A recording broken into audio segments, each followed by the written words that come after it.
VK news Uttar Pradesh Uttarakhand, सच का सारथी। नमस्कार, आप देख रहे हैं वीके न्यूज। मैं हूं आपके साथ तमनीश शर्मा। एलएसी पर अब भारतीय सेना और ताकतवर हो जाएगी, क्योंकि अब उनके हाथ में होगा शिवजी जैसा त्रिशूल और इंद्र जैसा वज्र। साथ में ताकत होगी बिजली की ताकत, जो इतना झटका देगी कि चीनी सैनिक तो छोड़िए, चीन के राष्ट्रपति भी कुर्सी से खड़े होकर भागने लगेगा। ऐसा झटका कि चीनी सैनिक अपनी मौत की दुहाई मांगने लगेंगे, क्योंकि अब जवानों के हाथ में ताकत दोगुनी होने वाली है। एक हाथ में त्रिशूल होगा और दूसरे हाथ में होगा वज्र, जिसका एक प्रहार चीनियों का जबड़ा नहीं तोड़ेगा, बल्कि बिजली का झटका भी देगा।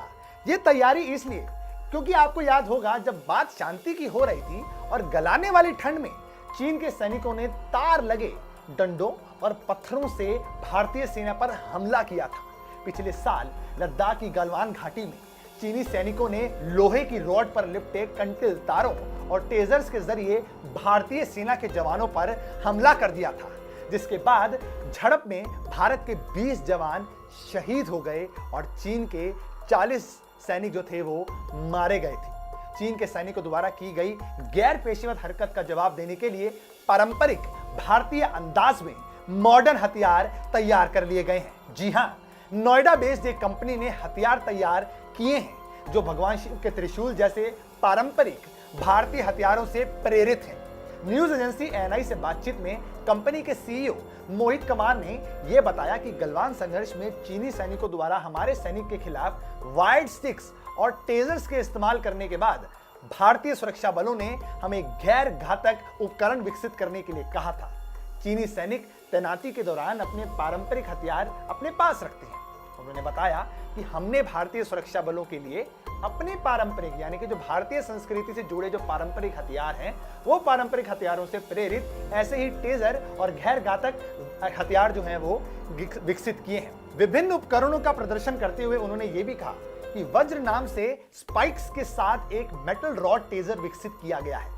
इसका इस्तेमाल दुश्मन सैनिकों पर आक्रामक रूप से हमला करने के लिए, हाथ से मुकाबला करने के साथ साथ उनके बुलेट प्रूफ वाहनों को पंचर करने के लिए भी विकसित किया गया है। उन्होंने ये बताया कि वज्र में स्पाइक्स भी हैं, जो एक लिमिटेड मात्रा में करंट डिस्चार्ज करते हैं। ये दुश्मन के सैनिक को आमने सामने की लड़ाई के दौरान अप्रभावी बना सकते हैं। वहीं उन्होंने ये भी कहा कि टेजिंग उपकरण से आने वाली सबसे अच्छी प्रतिक्रिया को सैपर पंच कहा जाता है, जिसे सर्दियों के सुरक्षा दस्तानों की तरह पहना जा सकता है, और इसका इस्तेमाल हमलावर दुश्मन सैनिकों को करंट का झटका देने के लिए किया जा सकता है। भारतीय सैनिकों को प्रदान किए गए विभिन्न प्रकार के उपकरणों की क्षमताओं का प्रदर्शन करते हुए कुमार ने यह भी कहा कि उनमें से कोई भी मौत या किसी भी गंभीर चोट का कारण नहीं बन सकता है, लेकिन दुश्मन सैनिकों को हाथ से होने वाली लड़ाई के दौरान अस्थायी रूप से अप्रभावी बना सकता है। जब मोहित से यह सवाल किया गया कि भारतीय सुरक्षा बलों की किस संस्था ने उनसे इस उपकरण को बनाने के लिए कहा था, इस पर उन्होंने किसी भी संस्था का नाम बताने से साफ साफ इनकार कर दिया है। उन्होंने कहा कि ये हथियार किसी भी आम नागरिक को नहीं बेचे जाएंगे। जाहिर है कि अब भारतीय सेना की ताकत और ज्यादा बढ़ जाएगी और चीनी सैनिकों का वो डट के सामना कर सकते हैं। इससे नंबर ऑफ काउंट्स हमारे भारतीय सेना का 0 होगा और चीनी सैनिकों के तो सैकड़ों हो जाएंगे। आपको क्या लगता है, आप जरूर बताइए कमेंट सेक्शन में।